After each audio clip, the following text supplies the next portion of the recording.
Аускультация сердца проводится в 6 точках аускультации, 4 основных и 2 дополнительных. Первая точка аускультации совпадает с верхушечным толчком.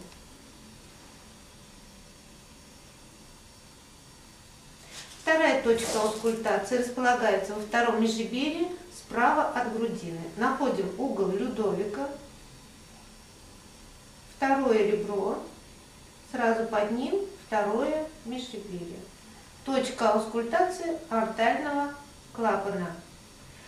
Третья точка аускультации во втором межреберье слева от грудины. Угол Людовика, второе ребро, сразу под ним второе межреберье. Точка аускультации клапана легочной артерии.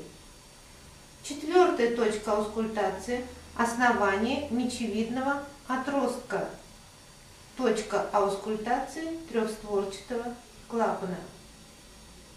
Пятая точка аускультации – точка Боткина-Эрба. Третье межреберье слева от грудины. Угол Людовика, второе ребро, второе межреберье, третье ребро, третье межреберье.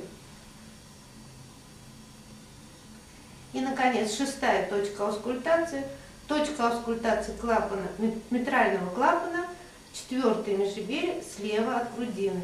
Угол Людовика, второе ребро, второе межреберье, третье ребро, третье межреберье, четвертое ребро, четвертое межреберье.